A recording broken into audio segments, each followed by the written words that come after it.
Bom dia, bem-vindos à emissão desta semana do programa Primeira Pessoa.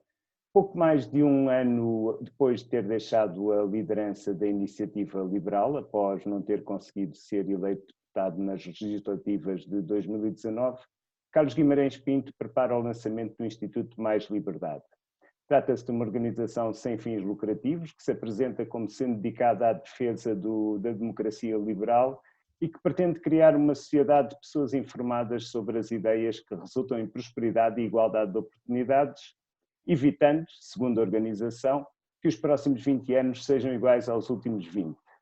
Diretor executivo do Instituto Mais Liberdade, o economista e professor universitário de 37 anos, junta-se a um núcleo de fundadores que inclui figuras do PSD e do CDS, apesar da organização vincar o estatuto de apartidária. Bom dia, Carlos Guimarães Pinto, obrigado por ter aceito o nosso convite. Muito bom dia, muito obrigado pelo convite.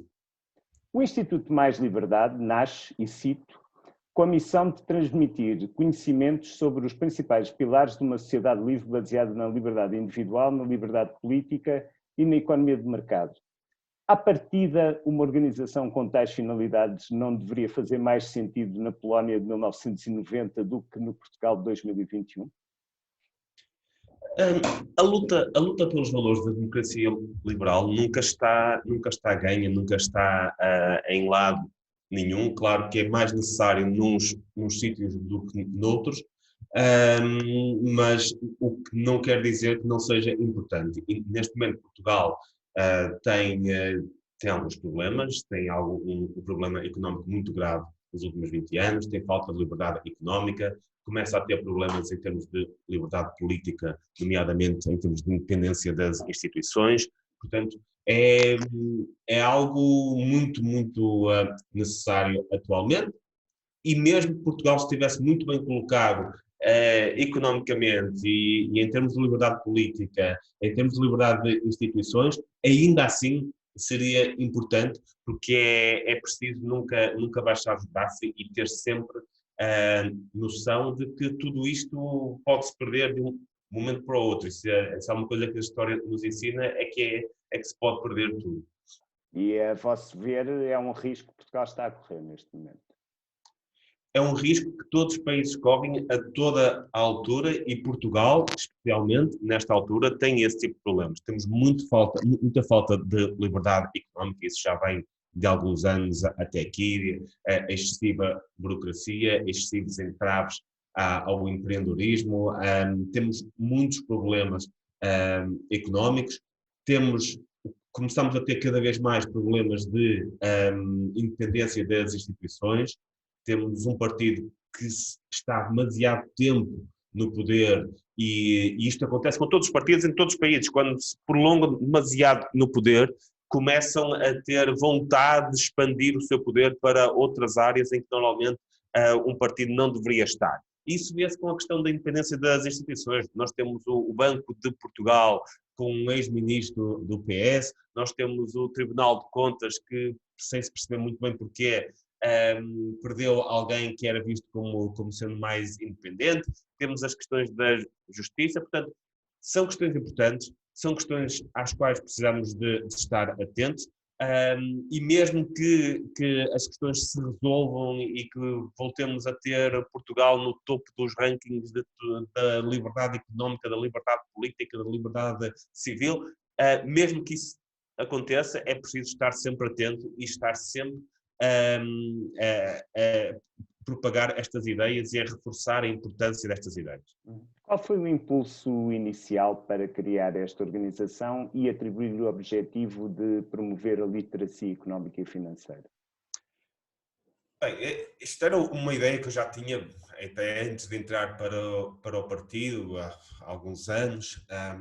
Portugal é um dos poucos países onde não existia um think tank deste género, um think tank que defendesse a liberdade na sua plenitude, liberdade económica, liberdade política, liberdade civis, só que nem sempre existiram condições para que isto pudesse acontecer. Surgiu ali o ano passado, na altura do verão, após algumas conversas com algumas pessoas, a possibilidade disto aparecer nesta altura. E pronto, depois as conversas correram bem. Para fazer algo deste género é preciso ter as pessoas certas, é preciso ter os recursos certos, e essa confluência só aconteceu nesta altura. Quando diz recursos, não se refere só a recursos financeiros, também massa crítica de pensamento?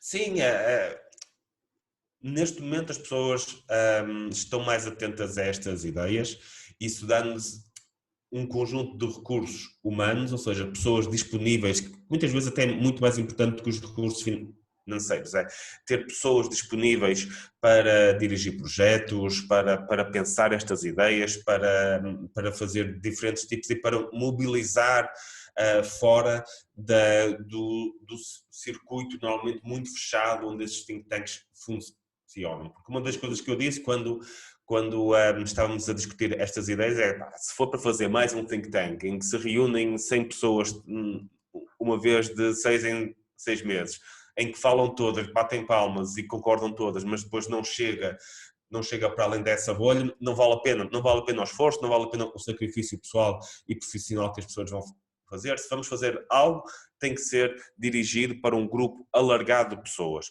E para chegar a um grupo alargado de pessoas, precisamos desse tipo de recursos, de pessoas empenhadas com capacidade de levar estas mensagens, estes conteúdos, para fora dos nichos onde habitualmente se concentram. Ficou surpreendido com a adesão, com a inscrição de mais de 5.000 membros antes do lançamento?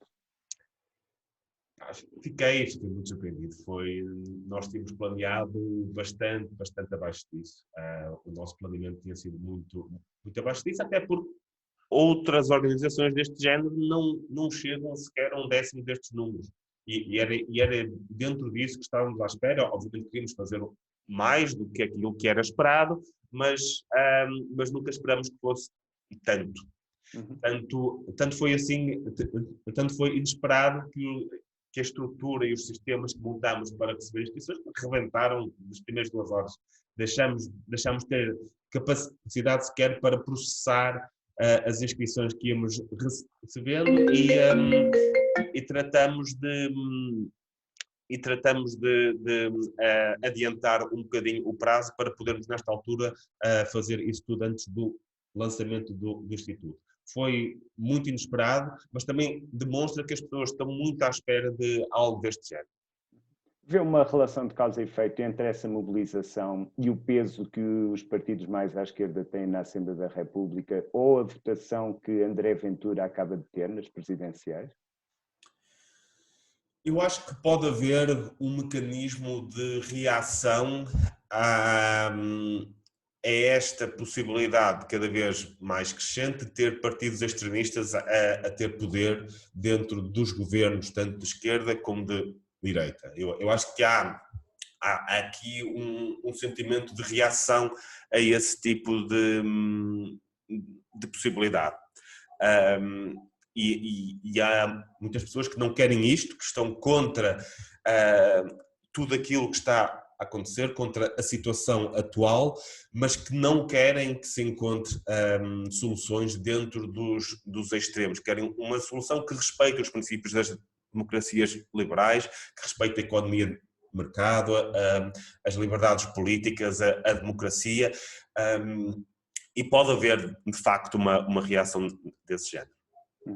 Considerando que vocês defendem que essas soluções são soluções mais fáceis, mais imediatas, há uma certa concorrência, quase concorrência desleal entre quem defende a democracia liberal e quem defende esses partidos que diz extremistas?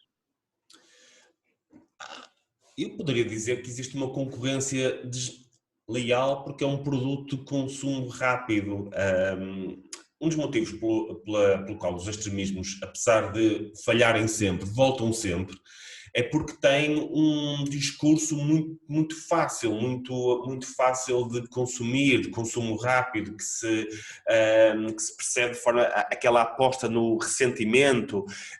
Isso funciona relativamente bem para o grande público, principalmente se estiver mais revoltado ou menos informado, isso funciona muito bem. Se a concorrência desleal mas temos mas é a realidade das coisas. Ao longo da história tivemos muitas vezes, isto vem sempre ciclicamente, este tipo de discurso regressa ao mainstream, ganha popularidade, depois falha e as pessoas percebem-se porque é que ele falha e depois regressa, faz parte. Acho que por isso aquilo que dizia há pouco, a luta por estes princípios das democracias liberais nunca está ganha. Porque estes discursos voltam sempre, porque há sempre pessoas insatisfeitas e quando a insatisfação começa crescentemente a ter mais motivos, começa a haver mais pessoas insatisfeitas, a atração por este tipo de discurso é sempre maior.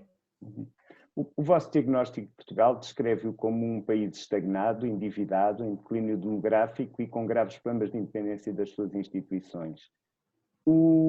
Isto sucede por culpa dos partidos que o têm governado nas últimas décadas ou de uma população que preferiu acomodar-se?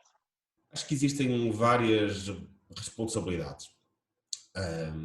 Não podemos esconder que existe uma responsabilidade de quem governa, porque aí não há dúvidas sobre isso, e é a principal responsabilidade, porque aliás, se as coisas tivessem corrido bem, também seriam eles a ter os méritos, portanto não há qualquer dúvida sobre isso, mas os políticos também são eleitos, portanto há sempre responsabilidade de quem os elege. Mas há aqui uma questão que é as premissas com que as pessoas elegem os políticos.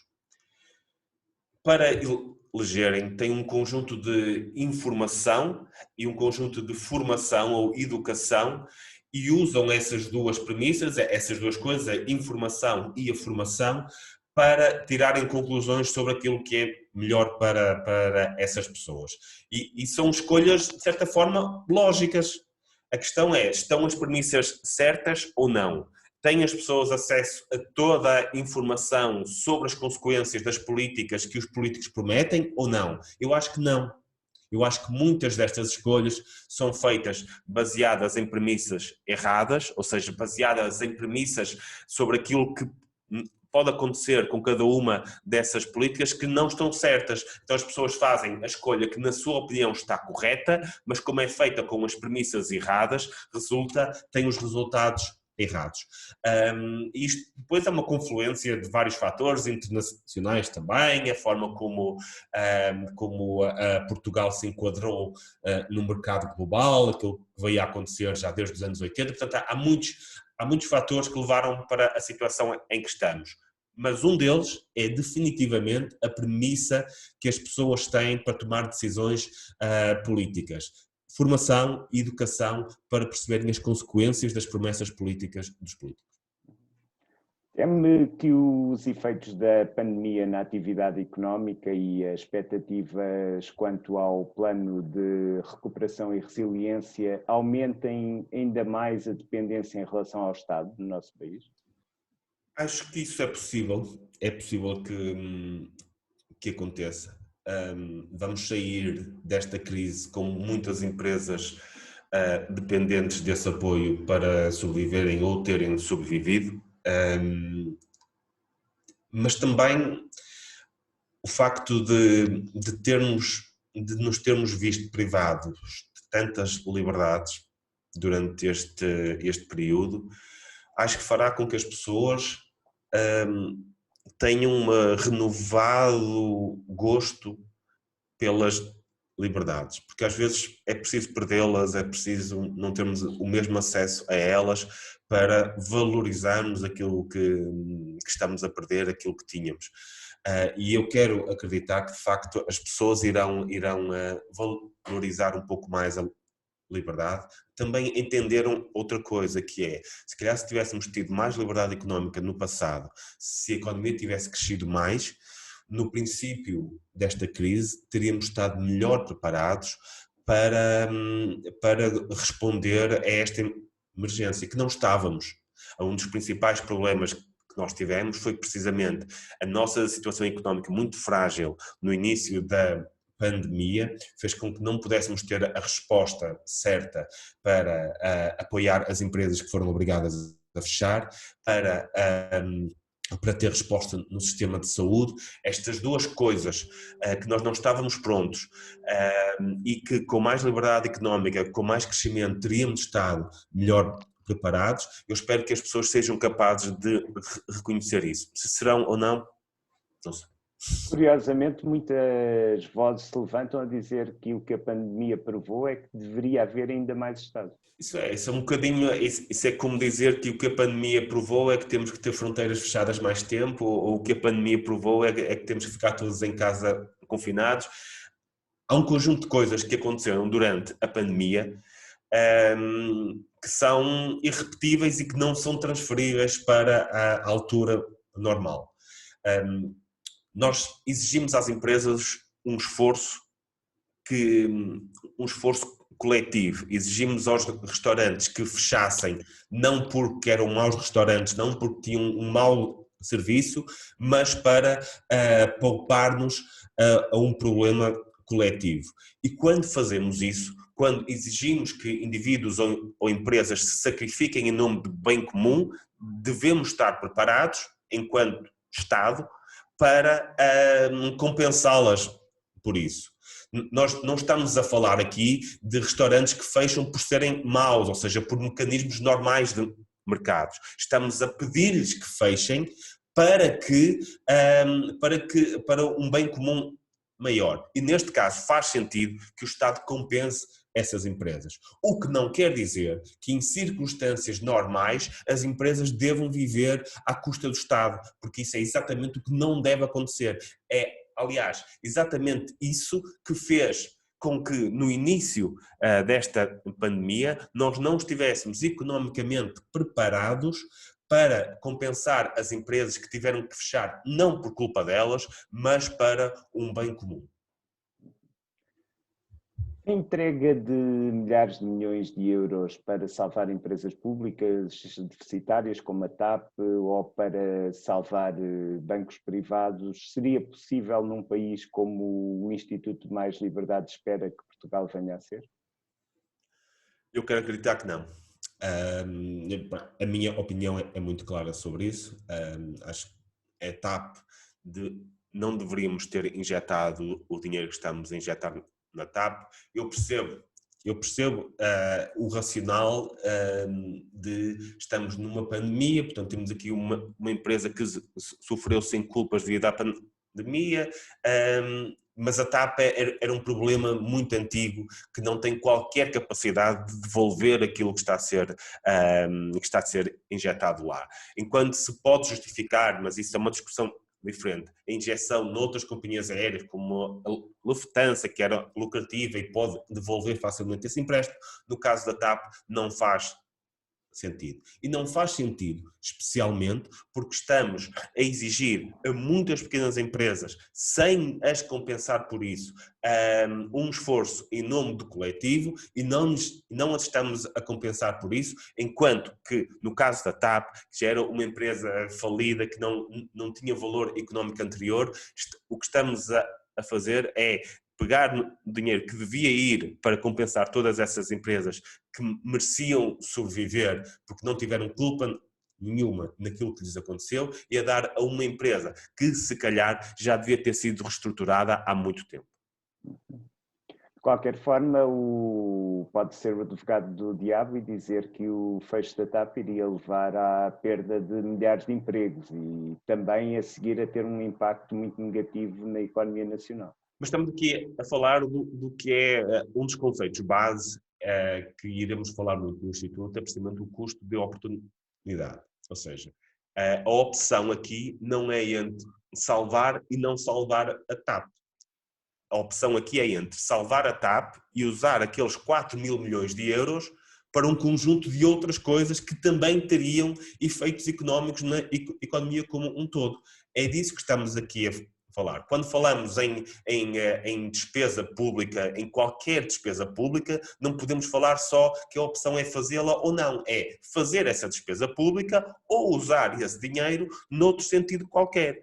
E a TAP tinha prejuízos crónicos, tinha um problema de valor económico crónico, porque uma empresa que tem prejuízos é uma empresa que acrescenta menos valor do que aquele que retira, é o conceito económico. É o conceito económico disso. Portanto, estamos a introduzir dinheiro numa empresa que tinha dificuldade em criar valor económico, retirando a empresas e a indivíduos que efetivamente criam esse valor. Podemos falar em efeitos indiretos, mas todas as empresas têm efeitos indiretos. Quer dizer, um restaurante que seja obrigado a fechar, não por culpa própria, não por ter um mau negócio, mas pelas circunstâncias de se ter que sacrificar pelo bem comum, também tem fornecedores, também tem empregados, também tem tudo isso. Eu há uns dias fiz esse exercício. Os 4 mil milhões que vão ser injetados na TAP dariam para 50 mil euros a cada um dos 80 mil restaurantes do país. Não estou a dizer que fosse a melhor forma de usar esse dinheiro, mas dariam. E a TAP tem 10 mil trabalhadores. Estes 80 mil restaurantes têm 300, 400 mil, têm fornecedores, os fornecedores são todos nacionais, locais, enquanto a TAP, o grande fornecimento da TAP são combustíveis, obviamente que nós não temos poços de petróleo e aviões, também não produzimos isso, portanto, grande parte dos fornecedores da TAP até são estrangeiros, portanto, nós não podemos pensar só numa forma binária. Se a opção binária fosse vamos salvar a TAP ou não salvar a TAP, vamos salvar a TAP com um dinheiro caído do céu ou não salvar a TAP, claro, salva-se tudo, até se fossem 400 mil milhões que se pusesse lá. Mas há um custo de oportunidade. Se salvarmos a TAP, não temos dinheiro para outras coisas. Sendo uma das vossas outras causas a competitividade fiscal, não ignora que tem sido apontado aos defensores do alívio da tributação dos rendimentos o objetivo assumido, ou no mínimo ser uma consequência inevitável, a destruição do Estado Social, nomeadamente na educação e na saúde. Como é que pretende convencer as pessoas que não é necessariamente isso? Não é isso, porque as receitas do Estado têm duas componentes. Uma é a carga fiscal, ou seja, a percentagem do total do PIB que vai para o Estado. E a outra é o PIB em si, ou seja, aquilo que o país como um todo cria como a riqueza. Se nós aumentássemos a carga fiscal para 100%, rapidamente o PIB ia por aí abaixo e ficaríamos com muito menos dinheiro para pagar todas as despesas do Estado. E aquilo que tem acontecido é que quando baixamos a taxação sobre o rendimento, a resposta natural é haver mais incentivos a criar rendimento, a criar riqueza, etc. Nós taxamos, e isto é óbvio, não é? Nós taxamos o tabaco para quê? Para as pessoas fumarem menos. Nós taxamos o açúcar para quê? Para as pessoas comerem menos açúcar. Então o que é que acham que acontece quando taxamos o rendimento? Baixa a criação de riqueza, isso é certinho. Nós olhamos para países como a Irlanda, por exemplo, que tem uma carga fiscal bastante abaixo da nossa, mas a despesa pública por habitante é superior. Porquê? Porque a redução da carga fiscal permitiu que a economia crescesse mais e ter 30% de uma economia que cresce muito mais é muito melhor do que ter 40% de uma economia que cresce pouco. Portanto, até para salvar o Estado Social, a educação e a saúde, seria importante, pelo menos de uma forma transitória, reduzir a carga fiscal, permitir que a economia cresça, permitir que as empresas cresçam, permitir que houvesse incentivos a mais trabalho de qualidade, algo que nós infelizmente temos cada vez menos hoje. Diria que, tal como se dizia antigamente que os comunistas comiam criancinhas ao pequeno almoço, persiste a ideia de que os liberais comem o pequeno almoço às criancinhas? Os liberais querem que as crianças tenham acesso a um pequeno almoço muito, muito maior, porque é isto que acontece nos países que seguem políticas liberais. É precisamente isso, é dar mais oportunidades a toda a gente. Os pobres vivem muito melhor na Irlanda do que vivem aqui. Os pobres vivem muito melhor em países com mais liberdade económica do que vivem aqui. Mais do que isso, as crianças têm muito mais expectativas de vida e de crescimento. Aquilo que estamos a fazer hoje às nossas crianças é dizer-lhes, vocês se quiserem ficar no país, têm este montante de dívida para pagar, não vai ser muito difícil pagá-la porque tem impostos tão altos que o vosso rendimento vai ser muito baixo e a única forma de se livrarem disto é imigrarem, irem para outro país. Eu não quero dizer isso às crianças, não quero dizer às crianças que a única forma que vocês têm de ter um bom pequeno almoço no futuro é irem tomar para a Inglaterra, para o Luxemburgo ou para a Holanda. Fazemos agora um breve intervalo, regressamos já de seguida com Carlos Guimarães Pinto na segunda parte do Primeira Pessoa desta semana.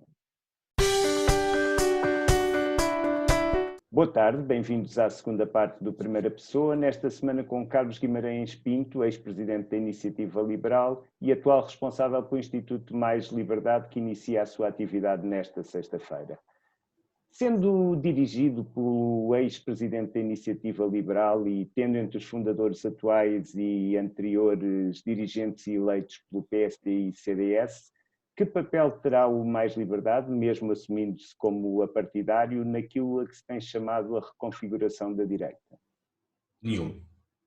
Não, é um assunto que honestamente não está, não faz parte da ação, particularmente não me interessa, eu acho que isso não é uma questão que consiga ser dirigida, já houve várias tentativas de movimentos e pessoas para tentar fazer isso, não é um assunto que me interessa, eu preocupo-me com as ideias, eu preocupo-me em divulgar ideias, o resto há pessoas que sabem fazer isso muito melhor, que estão muito mais preocupadas com isto do que eu.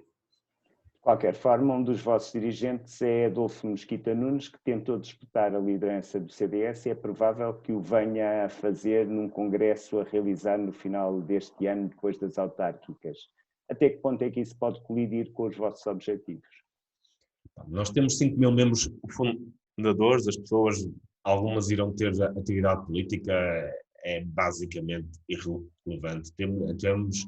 Isso acabou por coincidir por uma questão de calendário, que nós temos planeado lançar o Instituto depois das presidenciais, para não ser durante aquele período, porque aí poderia ser mesmo partidarizado. O Adolfo, sem eu saber, também tinha esperado pelo fim das presidenciais para fazer este tipo de anúncios. É uma opção dele, vai fazer aquilo que quiser e os outros 5 mil membros fundadores irão ter a atividade política que quiserem. Isso não vai de nenhuma forma, nem o Instituto vai servir de plataforma para partidos, nem o Instituto vai servir de plataformas para pessoas que queiram integrar ou liderar ou concorrer a partidos, não serve para isso. É uma plataforma para pessoas que queiram falar sobre estes temas, que os queiram discutir, independentemente das suas perspectivas, independentemente das suas perspectivas partidárias ou políticas. Claro, toda a gente tem o direito de fazer parte disso, mas isto não é nenhum movimento para lançar nem lideranças, nem partidos, nem coligações de partidos, nada, zero, não tem nada a ver com isto. Eu espero montar aqui uma coisa intemporal, que vai muito para além das disputas, da espuma dos dias, das coisinhas que os partidos têm que se dedicar. É uma preocupação que não é minha. Claro, alguns membros terão essa vontade, não sei se haverá outro que sairá dali para ser líder do PSD, ou não sei. É irrelevante, não faz parte dos objetivos. De qualquer forma, a esmagadora maioria dos seus membros pertencerão aos partidos que fazem oposição a este governo. Sim, também temos, já vi por ali alguns inscritos do PS, até do LIVRE, já vi para aí 2 ou 3 pessoas, não sei se inscreveram só para ver como é que aquilo funciona ou se estão mesmo interessados, mas é assim, em Portugal há principalmente em 2 das liberdades em que nos vamos focar, que é a liberdade económica, está muito concentrada nos partidos liberais, do centro-direita, portanto há muito mais esse foco nesses partidos, o que de certa forma resultou no tipo de membros que iremos acabar por ter. Mas sim, temos, por exemplo, o Henrique Neto, que é o nosso membro fundador também, que ainda está, acho eu, ligado ao PS. Vi por ali alguns nomes que também estarão mais ligados ao centro-esquerda. Mas faz parte. Qualquer pessoa que se sinta identificada com os 3 objetivos do Instituto pode se inscrever. Nós não fazemos qualquer tipo de filtro neste momento, nem conseguiríamos. Portanto, não vejo grandes problemas. Se identificam, ou pelo menos com uma delas, ou querem promover pelo menos uma destas liberdades, o Instituto está aberto. O comediante americano Groucho Marx, que provavelmente será a figura com esse apelido mais apreciada pelos membros do Instituto Mais Liberdade, dizia que nunca pertenceria a um clube que o aceitasse. Que tipo de pessoas é que não seriam aceitas ou pelo menos não se sentiriam bem no Mais Liberdade? Pessoas que não partilhassem ou que tivessem uma forte oposição a qualquer uma das liberdades que nós defendemos, que não gostem de democracias liberais, que não gostem de economia de mercado, que não gostem das liberdades civis, que sejam contra a diversidade, contra a economia de mercado. Qualquer pessoa que veja nestas 3 liberdades uma ameaça ao seu pensamento político, possivelmente não teria grande lugar. André Ventura, que é um liberal, pelo menos no que toca à fiscalidade, e Catarina Martins, que identificou a social-democracia no programa do Bloco de Esquerda, seriam bem-vindos? Não. Porque simplesmente não partilham dos valores, nenhum deles partilha desses valores, e quando dizem que partilham de alguns desses valores é quase uma forma oportunista, portanto, querem reduções de impostos, mas depois defendem não sei quantos milhares de milhões para enfiar na TAP e infiltram-se em sindicatos para promover alguma despesa pública adicional. Portanto, acho que eles próprios não se sentiriam bem, porque parte daquilo que vamos fazer é combater algumas das ideias pelas quais eles se identificam.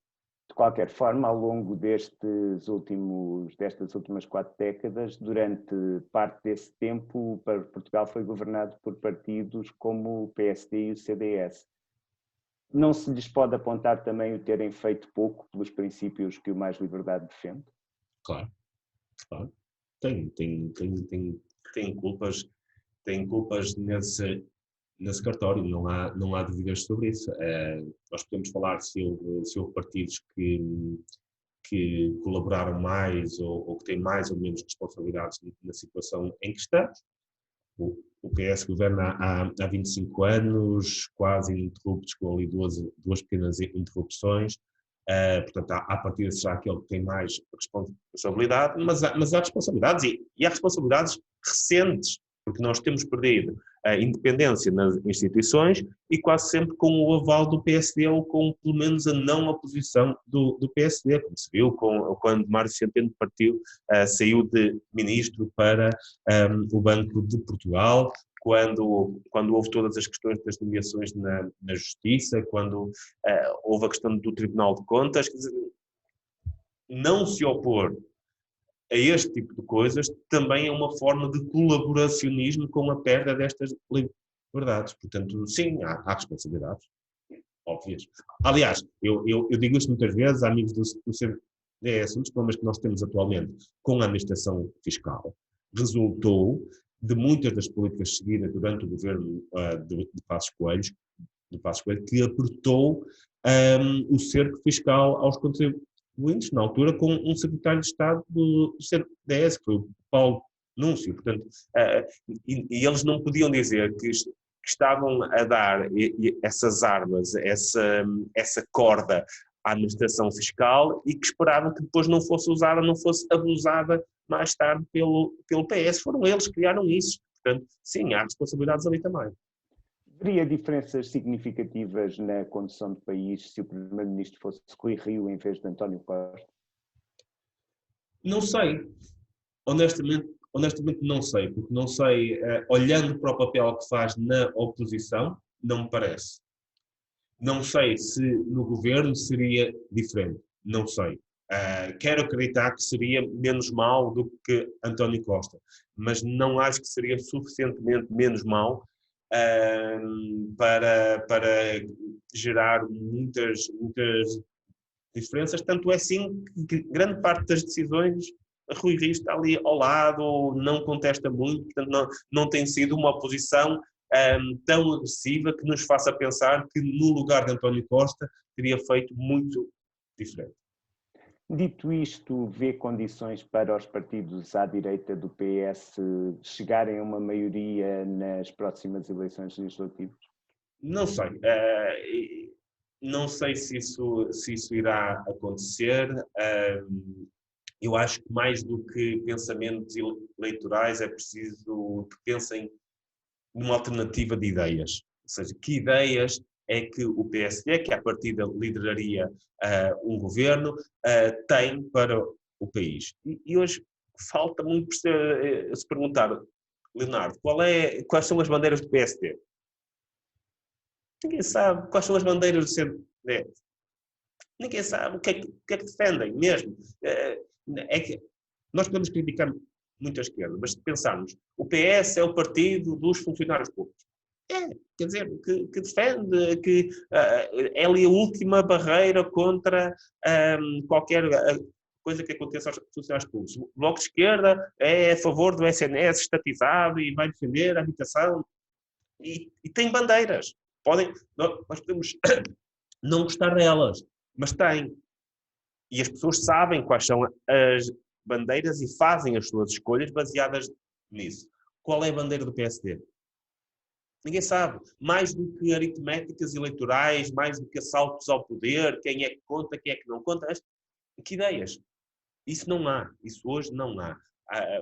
Eu sou suspeito, eu sei, mas nós temos um problema nesta área política que é, temos um partido com capacidade de liderar o governo que não tem ideias claras sobre o que iria fazer, e o único partido que tem ideias claras não tem essa capacidade eleitoral, e isto é um problema. Isto é um problema para este espaço político. Eu presumo que se está a referir ao partido de que foi presidente, à Iniciativa Liberal. Eu sou suspeito, não é? Mas quero acreditar que sim. Uhum. Está otimista quanto às hipóteses do partido se reforçar e eleger mais deputados? Sim, eu acho que é assim, terá sempre um caminho muito mais lento do que outros partidos, porque segue uma estratégia um bocadinho diferente, enquanto grande parte dos partidos, aqueles com resultados mais positivos nas sondagens, tentam entender para onde sopra o vento e vão nessa direção. É uma estratégia de poder, não é? É perceber para onde sopra e fazem isso, e é uma estratégia que tem tido grande sucesso no país, tanto em eleições legislativas como presidenciais. Portanto, é uma estratégia de sucesso eleitoral que a Iniciativa Liberal, pela sua natureza, não pode seguir. A Iniciativa Liberal tem um conjunto de ideias e quer promovê-las e fazer com que as pessoas se aproximem dessas ideias.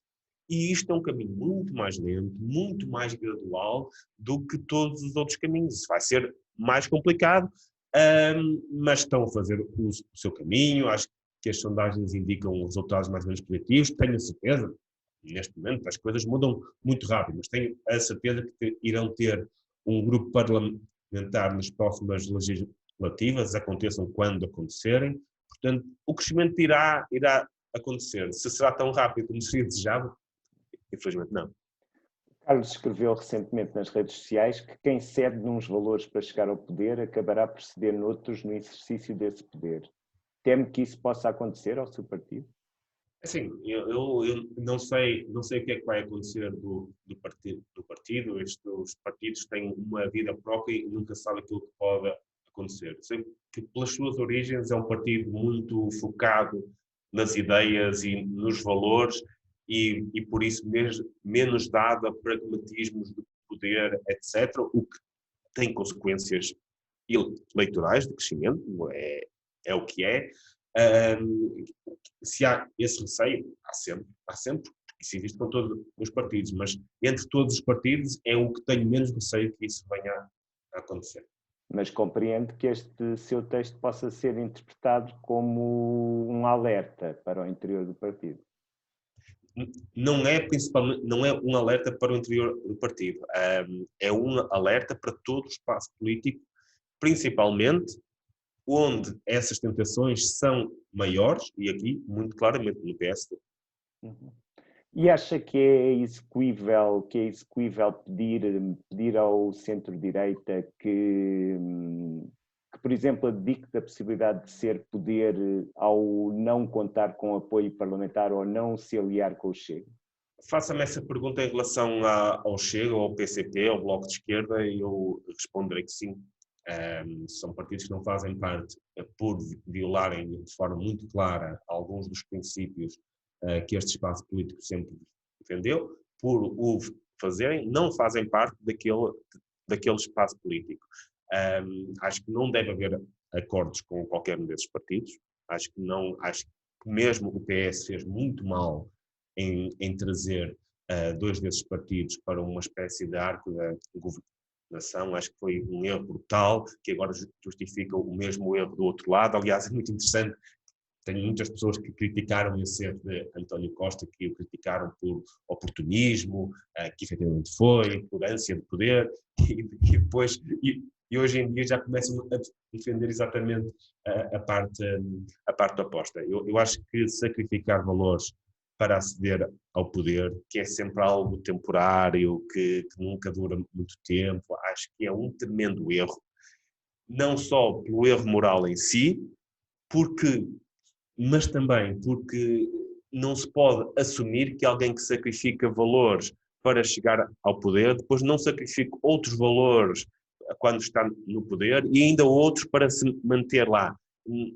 Não podemos assumir isso. Tem algumas pessoas que dizem até muito bem intencionadas, sim, conta-se com o apoio do Chega, mas depois acaba-se com a corrupção, acaba-se com isto, acaba-se com aquilo.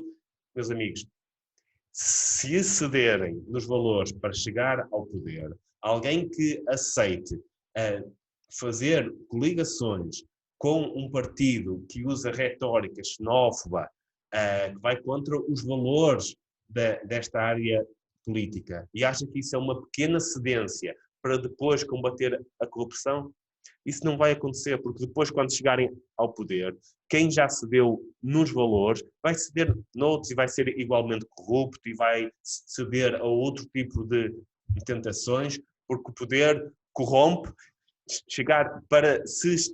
Para chegar ao poder já cede no conjunto de valores, quando chegar lá vai ser muito pior. De certa forma, isso não é um pouco o caminho seguido por Ana Gomes, de pedir a ilegalização do partido? Neste caso não é a legalização, mas o não contar com o Chega para absolutamente nada? O Chega conta pelos votos que tem, portanto está lá na Assembleia da República, tem o direito, porque essas pessoas têm direito a ser representadas. Eu acho que a conversa da ilegalização é uma parvoíce que é feita para alimentar um bocadinho aquilo que é o Chega, mas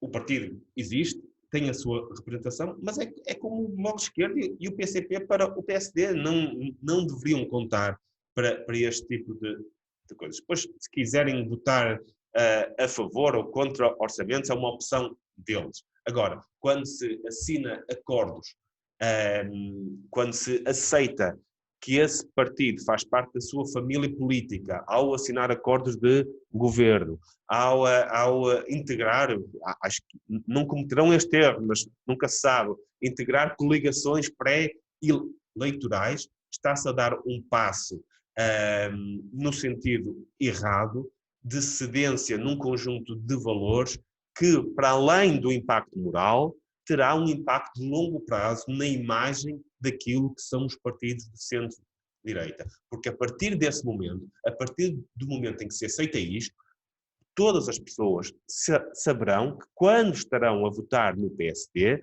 estarão a votar naquilo. Estarão a votar para que uma criança cigana sinta que, por ter nascido assim, não tem os mesmos direitos, ou tem no governo ou num espaço político alguém que lhe diz: nós vamos desconfiar sempre de ti porque tu nasceste assim. Tu nunca vais ter as mesmas oportunidades e consideração que todas as outras pessoas no país porque nasceste no seio dessa família. Isso não faz parte desta área política. Essa perspectiva não faz parte. Isto de apontar o dedo a qualquer pessoa e dizer que é suspeita de qualquer coisa apenas por pertencer a uma etnia, não faz parte do património político desta área política. E é bom que continue a não fazer, porque se amanhã os eleitores perceberem que votar no PSD é votar nisto também, é permitir que este tipo de pensamento tenha assento no Conselho de Ministros, que tenha assento num futuro governo, as pessoas vão pensar duas vezes. Eu vejo muitas pessoas a dizerem precisamente isso. O PS, esta citação, aquele bando de corruptos que só pensa que só atrasou o país, que fez tudo e mais alguma coisa contra o país. E agora eu estou numa situação em que a alternativa ainda parece pior. Como é que é possível nós chegarmos a uma situação em que temos eleitores que sabem aquilo que o PS é, que sabem aquilo que o PS fez ao país e que mesmo assim vão pensar que se calhar ainda é um mal menor. Isso é terrível. É terrível que o país tenha que chegar a uma situação em que muitos eleitores moderados que sabem o que é o PS sintam ainda assim que o PS pode ser um mal menor para o país. Isso é um erro brutal. Nem falo do erro moral do PSD em fazer isso. É um erro moral contra o seu património político, mas é, acima de tudo, é também um erro eleitoral. Então posso depreender que se o Chega não se tornar o terceiro maior partido nas próximas legislativas, poderá ver isso como uma vitória para o Instituto Mais Liberdade? Não, nós não temos qualquer objetivo de influenciar eleições ou combater partidos específicos.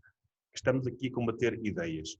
E essas ideias existem, infelizmente, em todos os partidos. Não é por acaso que dentro do PSD há tanta vontade de, em algumas pessoas de abraçar esse tipo de coisas. Nós vamos garantir, o nosso objetivo não tem a ver com as próximas eleições, nem com as seguintes, é um projeto de longo prazo. É um projeto que pretende passar este conjunto de ideias, mas, acima de tudo, informação e formação para que as pessoas sejam capazes de tomar decisões informadas e se deixem tentar menos por ideias de consumo rápido. Resta-me agradecer a Carlos Guimarães Pinto, diretor executivo do Instituto Mais Liberdade, que inicia a sua atividade nesta sexta-feira, 12 de fevereiro. A Primeira Pessoa regressa na próxima semana com um novo entrevistado. Obrigado por terem seguido o nosso programa.